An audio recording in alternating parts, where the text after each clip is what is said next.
So today I'm going to be talking to you all about hyper-mevization, or information is the new money, or why everything is MEV and it always has been, or why geography and privacy, these are the two memes I want you to walk away with, run the world, or why your project is now an MEV project, which if you've been developing in the space, you may have noticed in the last year or so. So having heard my talk title, Shin on Twitter got really excited and said, man, will we see a complete theory of why information is the new money tomorrow in Phil Daian's talk? And maybe that could have been the talk, but today it's not.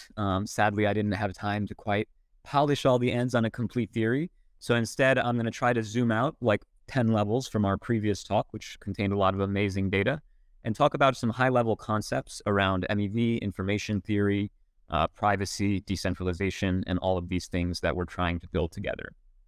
You should see this talk as like some informed trolling, which I think should be super fun for you. So take off your skeptic hat and put on your fun hat, and let's get started. Okay, so what are we going to try to do in this talk? We're going to try to marry these two different areas of study, these two different areas of research and modalities we've seen in academia. And when I was putting together these slides, I realized I don't really vibe with the institution of traditional marriage. So I at least need to use like, a same-sex marriage at the very least to represent this. But even so, not fully on board with this meme.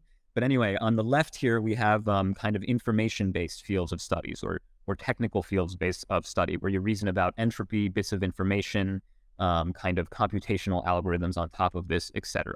Things like information theory, cryptography, and privacy. And on the right, we have economics, which traditionally has been also a modeling-based field, but in a kind of very different direction, attempting to model human interactions, attempting to organize human systems, much more political kind of bent. And here we have like the study of economics, cryptocurrency, and also MEV options. So we're going to try to marry these two disparate fields today with a single unifying set of abstractions that'll make both able to talk to each other better. And hopefully we'll have good communication and a lifelong relationship. So why do we think this is possible? Well, here I stole the Wikipedia descriptions of both information theory and money, which are two things that I want to draw some very high-level connections today and apply to MEV. So information theory, according to Wikipedia, is the scientific study of the quantification, storage, and communication of information at the intersection of probability theory, statistics, computer science, statistical mechanics, information engineering, and electrical engineering, like we just said, all very kind of technical or logical pursuits.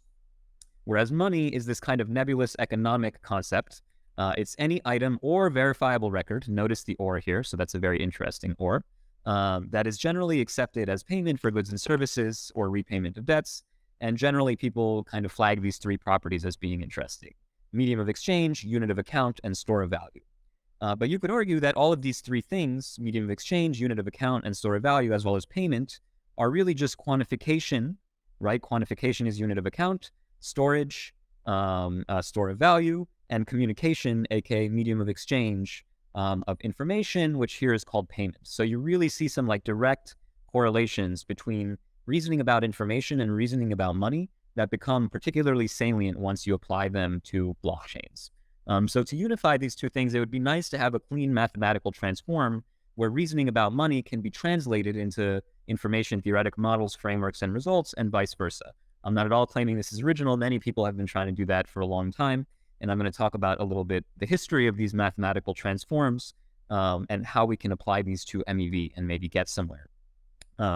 So in this talk, I'm going to argue, and this is really the outline for the rest of the talk, that the key to unifying these disparate concepts lies in both MEV and specifically in privacy primitives useful in MEV auctions. So in how specifically we define the MEV auction that we're running on chain and in kind of the real world.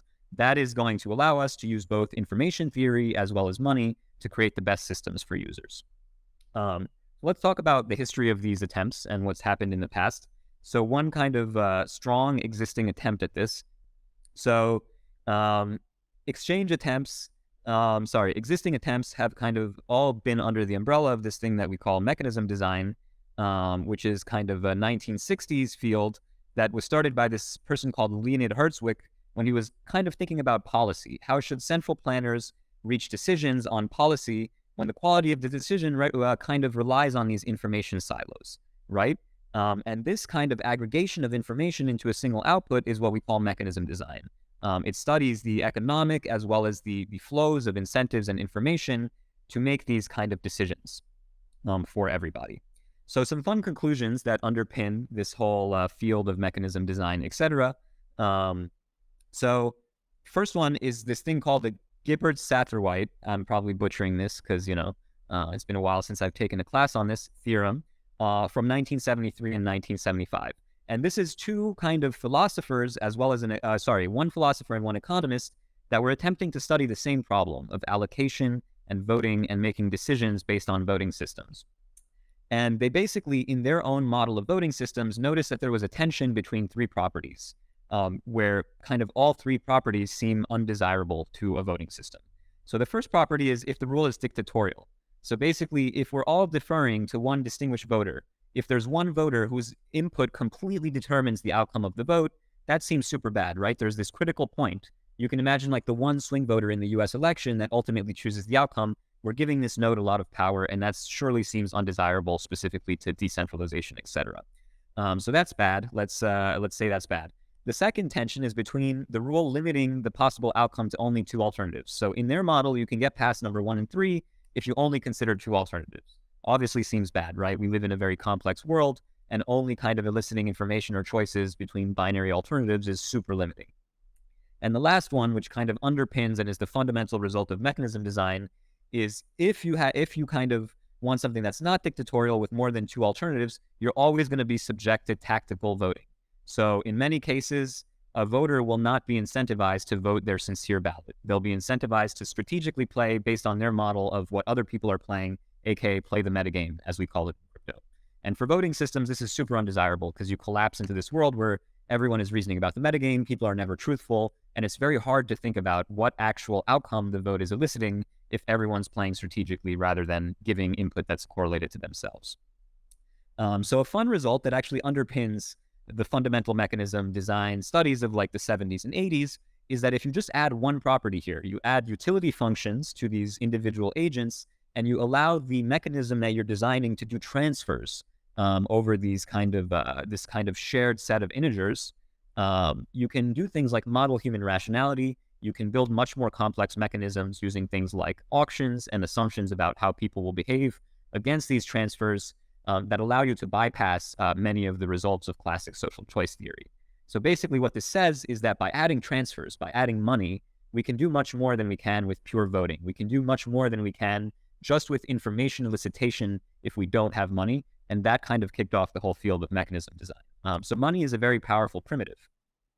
That being said, around the 80s and 90s, people actually started questioning this result and thinking, can we actually take half a step back here? And rather kind of going pedal to the metal on money and adding rationality to our life, maybe we can look at other models that allow these nuanced kind of transfers of information that let us achieve the same results as money does and bypass all these classical voting impossibilities, but do so in a different model. So this is one paper that kind of looks at this. I think the kind of paper itself is mostly irrelevant, but I thought the intro was like a very good phrasing of the problem. Specifically, this paper looks at continuous mechanisms, which is one modification you can do to the model rather than looking at discrete utilities, kind of allow continuous functions, etc. Same for transfers. Again, that's kind of a sidebar to what we're talking about, but the core of what they were saying in this intro is like, let's look at mechanisms without money and tweak them and see if we can still do things without at least classically what's considered money, this transfer of like a shared unit of account in this exchange, right? So what did they say? They basically said, in many contexts, these monetary transfers simply aren't available, and we still want to solve mechanism design problems. So specifically, they were looking at things like delegation within a single firm, where you can't like transfer really money within a single firm, or incentives aren't as clean or more political. Political science, so direct politics incentives, where often money is viewed as corrosive, or regulation, where like money transfers may be prohibited in certain contexts, among others. And they actually found that basically, if you tweak the model slightly, where you basically have principles commit to the principle of a mechanism, commit to a rule, and then the agent report private information that executes on this rule commitment, you can basically achieve a lot of the same properties as you can with money. So they're saying even if you don't have money, as long as there's a commitment to a rule that determines the outcome, And then there's information fed in that is kind of acting on this commitment by the agents. We can still get a lot of the same beautiful properties as if we have money. So this is kind of what I'm going to be talking about for the rest of the talk. How does this reasoning about commitment and information relate to money as we view it in cryptocurrency? How does it relate to on-chain tokens as we call them money? And how does that relate to kind of like the bull monetary case for cryptocurrency itself? A fun other connection, which is in the CS 700 UPenn lecture, dope class, highly recommend you check it out if you have some free cycles. It talks about how you can actually use differential privacy in mechanism design. So by tweaking the model to allow for differentially correct outputs and differentially private inputs into these commitments and into this information, you can also achieve like a whole class of different mechanisms that aren't possible without differential privacy. So basically what I'm saying is information theory is this framework that's tying together partially through mechanism design, which is one application of information, but also in all these connections with privacy and with economics and with money, trying to tie together reasoning about these different contexts and these same outcomes we want to achieve. So how does this make sense for crypto?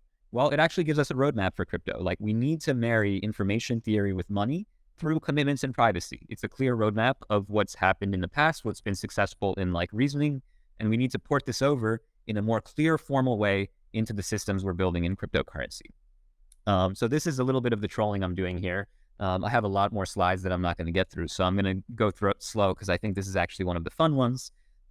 This is presented without proof, so shout out to Rune, who's probably triggered by this without proof part, and also, you know, maybe you can help us prove all this. There's a few kind of intuitive results that seem obvious once you start thinking this way. One is that if you have trusted private smart contracts, so let's assume we have this magic privacy box that we all trust, that gives you strictly more expressive power than public smart contracts from a mechanism design framework, from a modeling framework of like how powerful is our model, which is what we've been talking about with these various frameworks. You can prove this really easily. So look at just instantiating like, let's say a VCG, sealed bid second price auction in crypto. If you don't have trusted privacy, it's impossible to do this securely with two untrusted parties. Let's say ETH and Solana and Avalanche want to run a sealed bid auction together with like the output of the validator set being the bids. You could see how you could build this with private smart contracts, but it's very difficult to imagine building it securely without, unless you have centralization, which is also private smart contracts, but in a much more ad hoc way. What does this mean? This means that once you have privacy, you can build many more auctions. So you can make auctions more secure and more powerful with privacy as a tool. Not only that, but there are many auction structures, for example, the one I just mentioned with VCG, not all auction structures, but many, that require this privacy interface to be able to be trusted, be executed on a chain. So private smart contracts are strictly more powerful, otherwise known as informationally better money. They can give us more options to approximate more properties of more powerful money than we can without privacy. Assuming the privacy comes with no downside. So this is the big asterisk here. If the privacy centralizes our whole stack and self-defeats its own goals, this doesn't work. If privacy can't be built and comes with like a huge cost, this is much less clear. So we're assuming here we have this magical privacy primitive, but assuming we have this, the world becomes amazing. And the last thing is that if we build systems that are interoperable and have global reach, we have more efficiency, right? This is the basic premise of decentralization. The pie is bigger when more people participate. Even if a system becomes less efficient, the economic value of participation shines through and gets borne out. So thus, the best efficiency feedback loop we can build is this loop of interoperability and trust and global reach. Proof sketch, this is trivial. So if people don't participate in mechanisms they don't trust, obviously a global mechanism is more valuable than a local. So we're not in such bad shape here because crypto actually already has transfers. And transfers in crypto are fully trustless, whereas privacy in crypto is not right now. So we're in kind of this gray zone where there's a few classes of mechanisms we can build, anything that requires public transfers that can be satisfied by the blockchain, but there are many things that we can't build, the ones that require privacy, the auctions that are really more efficient if you have privacy. And this is what's causing externalities in the economics of our systems today, because many of our mechanisms require trust. So we're seeing this privacy because this privacy is economically useful. It lets us build more mechanisms, but because the privacy is not trustless, we're resulting in trust and we're resulting in externalities. So how can we solve privacy? what is the abstraction boundary here? What does privacy actually mean? And how the hell do we solve it? That's kind of the focus of the next part of my talk. So first, giving you the bull case. Let's say we do solve privacy and we come up with this magic black box that I just showed, and we have universal trusted privacy. Amazing. What will we gain if this happens? Well, first of all, powerful network effects for this better class of mechanisms I just talked about. This is going to embarrass the crap out of TradFi. So TradFi doesn't have universal trusted privacy. That's why you see regulation. That's why you see broker-dealer conflicts. That's why you see these auctions that nobody knows how they execute, because you don't have this concept of universal trusted privacy. So we should make this look embarrassing. That's my opinion as a space. This is our mission.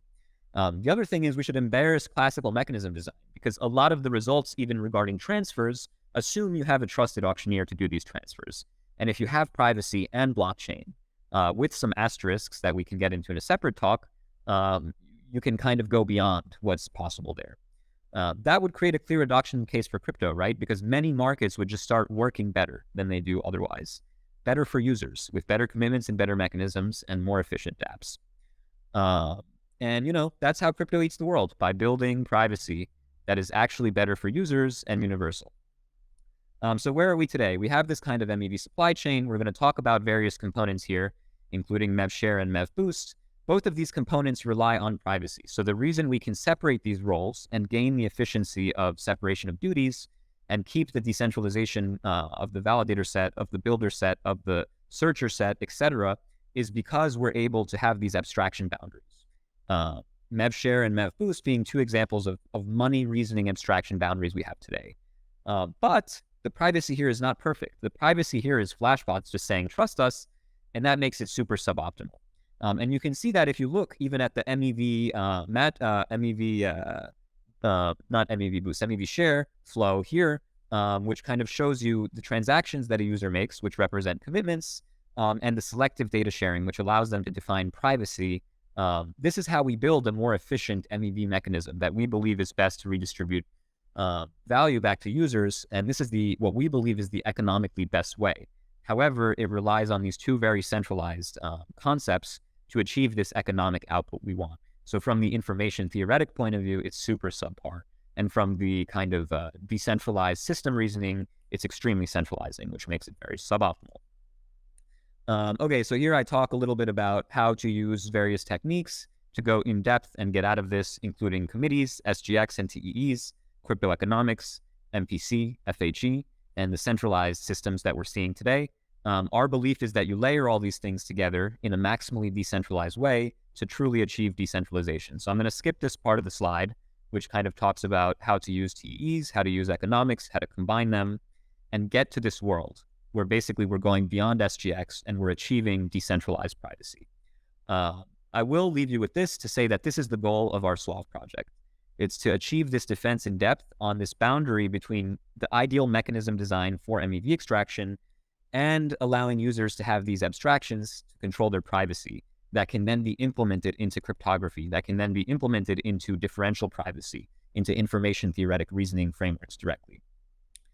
So we see the Suave primitives, the very formal core of Suave, as being essentially the translation layer, where expressing your transactions through these primitives allows for a direct translation to and from mechanism design and reasoning about the class of mechanisms we can build, the types of money we're building as a community, and where the basis of this money comes from, and how that relates to MEV. And in the other direction, translating into information and privacy and asking the question of how do we implement this and how do we protect this information. MEVshare and MEVboost is kind of the solo cup to our holy grail. It's good enough for now, it does the job, but it's centralized, so it tastes a little bit like plastic, right? So it allows us to start experimenting with these translations, but it does need to be replaced eventually with the holy grail, and that's what we want your help with. That's what we want you to help us with at Flashbots, and that's what we're doing. So this is real. We're already experimenting with introducing more decentralized techniques and more decentralized guarantees, including economics, including SGX into our existing market. Come join the conversation. We believe this forms the bull case for all of crypto, where MEV feeds into these Suave primitives. People start expressing and leveraging their privacy in negotiations. This fuels developments of SGX, TEEs, and encryption technologies like fully homomorphic encryption. Eventually, cryptography wins and beats TEEs because it's better. And I was criticized for putting the AGI bullet point last because I was told AGI feeds MEV and not the other way around. But there's your bull case for the economics of growth in the future. Join us at flashbots.net, and I am over time. So that is all the time I have today. Thank you very much.